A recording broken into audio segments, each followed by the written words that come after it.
60s, I released a lot of blues records coming from the States, like Big Bill Bronzy, or like Hopkins, everybody, all the big bluesmen, as a record label called Jock, G-O-C. And then I released free jazz records. I released the BYG collection. The BYG collection is free jazz and contemporary classical music and rock music in the same line. Celluloid started in '77. We met with Jean-François Bizot, who does not say nothing to you probably. He's very famous here. He was a media guy who invested his time, money and energy with me on Actuel magazine. And he introduced me to a guy named Gilbert Castro, which was an ex-treasury to the Maoist party. We managed to be partners, and we created the Celluloid in France. I made a trip in New York to sell celluloid records to chain stores. And I've been there. Coming back, I stopped to sleep to my friend's house, Giorgio Gomelski. He was the first producer of Rolling Stone, who has a club in Richmond where they played. So I stopped to sleep in his house, and I arrived there, and I see a guy in the ceiling. He had a very high ceiling, like 6 or 7 meters, and he had a kind of thing here, and he was working the ceiling, something on the ceiling. And John Caracos came there. He said the door opened and we were building things in the place, and he said, "I am a Greek traveler. I have just returned from Minneapolis." Exact words. And we said, "Okay, cool, man." So Giorgio's upstairs. You go do your thing. So.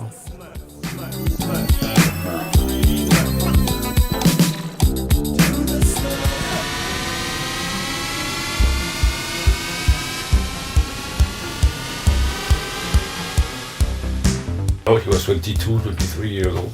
Say, "Hello, Bill, how are you?" And Jean.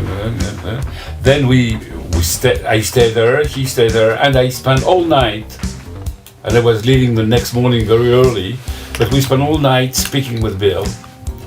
And Bill had he was a big fan of the free jazz records. And he says, in America the problem is nobody with guts who can go and go against the system, and so you should come and live here. And I arrived, and the first guy I met in St. Mark was Bill Laswell. We start speaking, so when are you going back? I said, "I'm not going back, I'm here to stay." Oh, he said, "Oh, you did it." I said, "Yeah, I did it. I told you I will do it." So then, a few days after, "I have something for you, Jean." He told me. He see me and he gave me temporary music tapes. It was the number 1 and number 2, but he has made an album with it. Material, yes. Yeah, I've got those. He gave me temporary music, and he said, "That's for you. That's to help you to start your company here."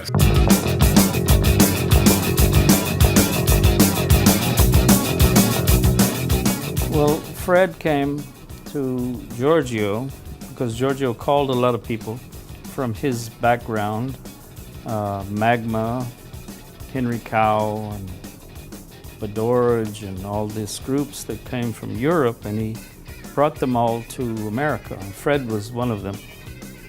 Fred came, and I had found a young drummer that I was playing with who was about 16 years old, and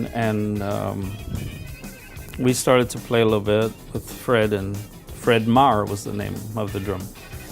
And we created this group called Massacre, and that all came out of Giorgio's little universe there, bringing in people from different places, And that's how I met Fred, and I work with Fred. In fact, I have gigs in Japan with Fred in April, so we always work together. So.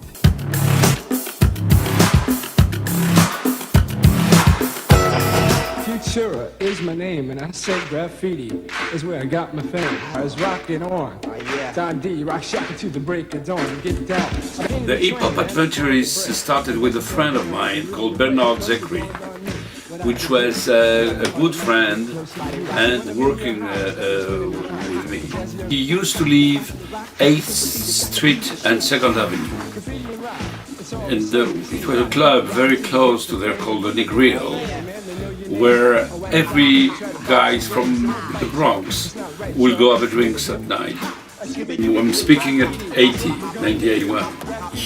We decided to make a hip-hop records because the people, and it was Bill did not want to do it at the beginning. He thinks not. We always the serious side of the last one say it's not really music, you know. It's not real. The lyrics not. He did not get the single degree on it. He was on the lyrics, and he will speak on the first degree and say. So finally, Bernard and me, we decided to organize a tour in Europe. It was the first city tour, rap city tour, in '83. And we decided to make records to help us doing the tour, etc. And we work with Bill for the production.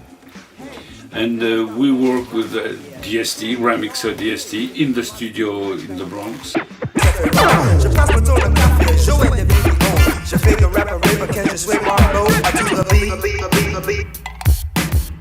Change the Beat was really Bernard Zekri from France. I think that was his project, really. And I didn't have confidence in Freddie whatsoever. But it's Bernard's thing, right? Kind of. Yeah. Basically, he wrote a rhyme in French for his girlfriend to perform. It became B-side after the project was done, and we realized that everyone felt that the B-side was better than the A-side. And so I named her B-side. None of that was consciously thought out. Well, they're from France, and no, we just did it. And Freddie just did his rhyme, and then Bernard Zekri wrote Anne's rhyme to do a verse on the flip side of the record. That was it.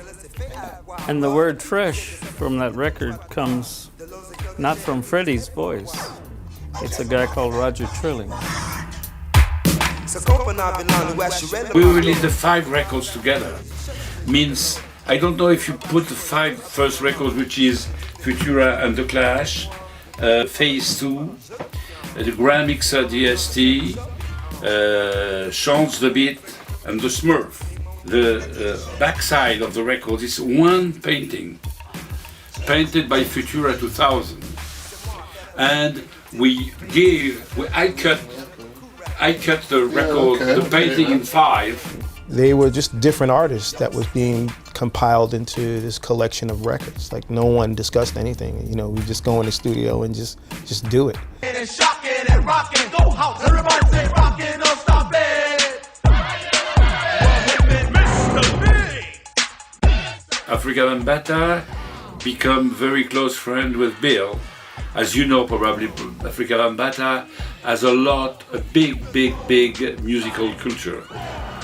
He has so much musical culture that him and Bill belong very well together, you know. So it's where they had the ideas of doing Shango or doing Funkology or doing Time Zone. Time Zone was also another big moment in my life, is when we put John Lydon with Bambaataa for World Destruction. And that was, for me, the moment of music. That is the incredible gift of Bill, is that he put them together and he went very well together. It was like studio was incredibly smooth. But with Bill, always the studio is smooth because he's preparing himself so well referring the people, speaking to the people before, explaining his philosophy of the song, of the music, that the people are always partner with them, and it's very easy. Speak about this outside. Speak about this outside.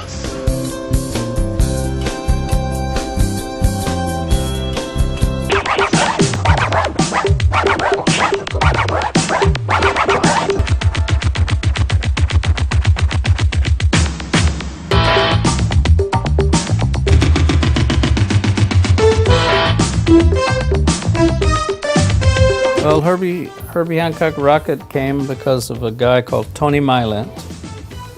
He's died now, but he came to me with a project and said, you know, you just worked with Brian Eno and this things, and it's very hip, and we want you to work with Herbie. So, and I took the initiative and the advice of him, and I went and made these kind of rhythm tracks.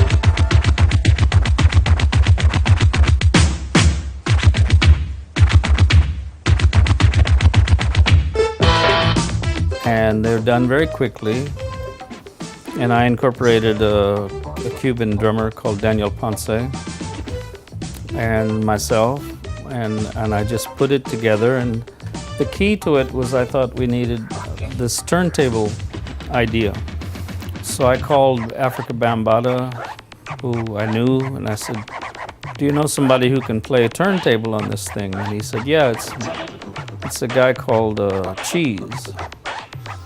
And I went back and called those people, and I realized I can't go to Hollywood with somebody called Cheese. So I went back to Bambaataa. He said, what about DST? He's your friend. So we brought DST to play on this thing. And we did it very quickly. And we didn't really know what it was. You know? We just kind of put it together as a track, as a rhythm track. It's experimental in our minds. You know? And went to California and mixed it very quickly. And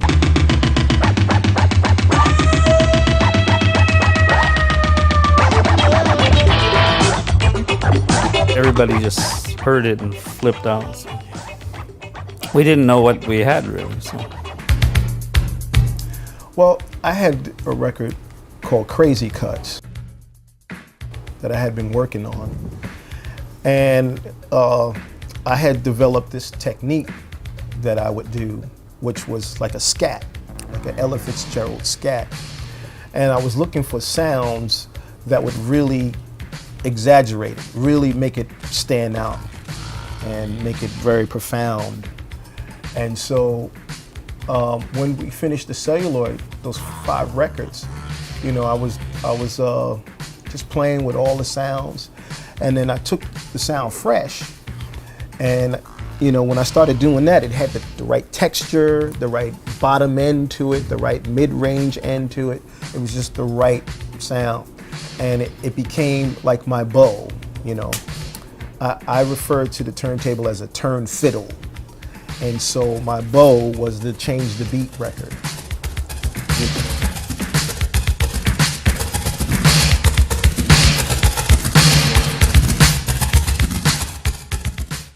I played in local bands in the Bronx in the 70s. Yes. Nothing spectacular, you know. There was no recording or anything like that. It was just the local bands from out of high school. I started playing jazz because I played with older musicians, and they all played jazz. And the only way they would allow me to play with them is if I was playing jazz. So I had to learn how to swing. Kool Herc was the person who inspired me to spend more time playing with records than with my drums. Definitely. I had the awareness of improvisation. It's something that you don't have when you're just playing records, that the records are playing the records. But from a musician's standpoint, you know, improvising is always there. And when you shed as a drummer, when you're shedding, improvisation is part of that practice. And so I just applied that to the turntables.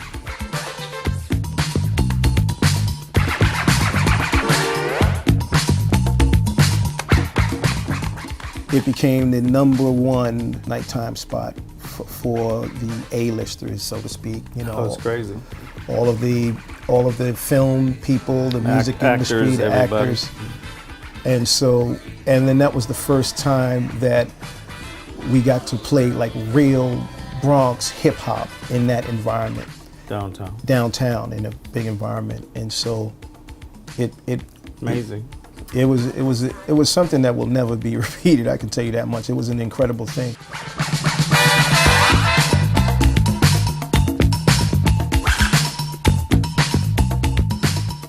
The way we would play the records was more of a show than just listening to the music.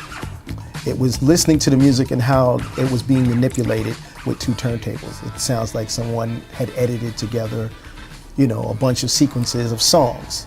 And so that was never done in the club environment. Well, I got asked to participate in the making of the first group of records, the 5 records.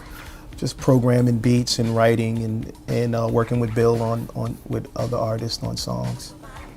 Mainly the hip hop stuff. I participated in the production of most of that stuff.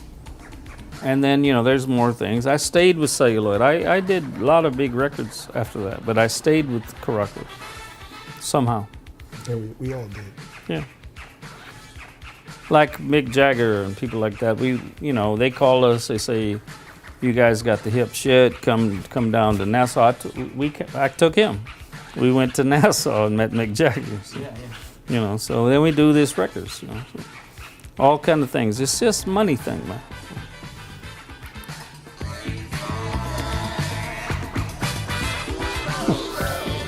Tradition, Bobby government T-shirt, culture and tradition, culture and tradition.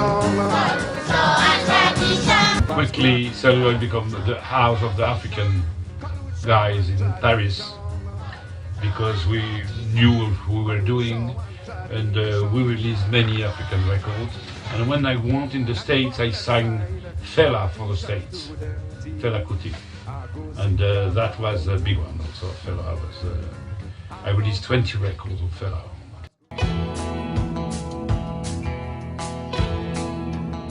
Ginger Baker, I was working on a record with John Lydon we're doing a record called Pill. And John had mentioned drunkenly in several bars that he would like to get Ginger Baker. And I thought that was a great idea. He had thought of it earlier in London.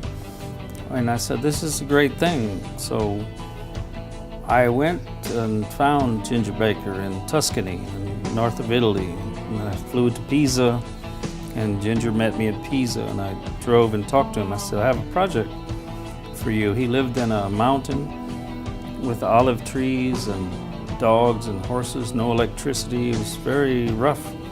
And I said, you know, I want to bring you to New York. We're going to record something. We talked for a few days. I talked about Africa a lot with him because I was just starting my work in Africa, and it was interesting.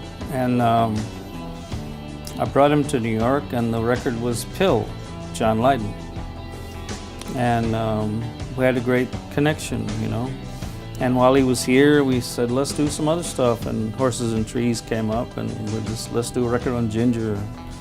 You know, we did a few. So he was kind of back for the time, you know.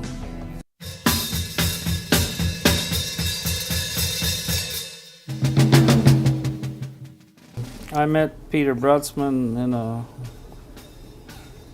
roulette improv situation where John Cage was present, and I played there with Derek Bailey. I met Peter, and I had a kind of interesting talk with him. He was a heavy drinker. I was also a heavy drinker at the time, so we connected on that level. It sounded good at the time. Sonny Chirac I had been working with a lot, and I always wanted to work with Ronald Shannon Jackson. So some gigs came up in Europe, and I said, let's put this thing together. We just went, and it was like hell, you know. It's like very destructive band. Not very profitable money-wise, and not very nice. But it made a statement. It's kind of a punk rock jazz thing or something, I don't know. But I enjoyed it, and we all enjoyed it. I like to play with Sonny a lot. So.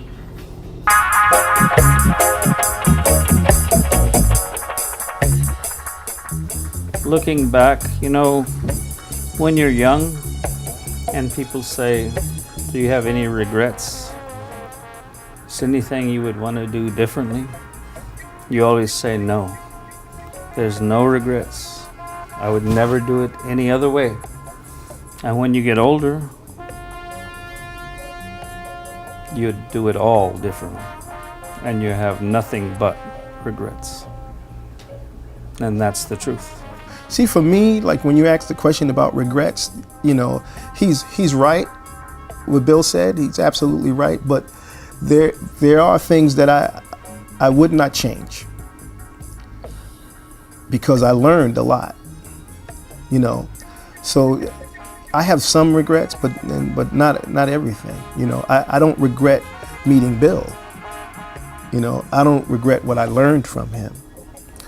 I don't regret what I learned from Martin Beasy. I don't regret being in the studio looking at all of this gear that I'd never seen in my life that I know how to operate now, you know. Without those things, I would not have had a career. And the things that I regret, I matured to the point where I no longer regret them. Every experience gives information that you can expound on and make it your own. You know, and so for me, it's, you know, I don't have regrets. I don't regret it. I'm not happy about some of the things happen, but I take it all in as a lesson in life.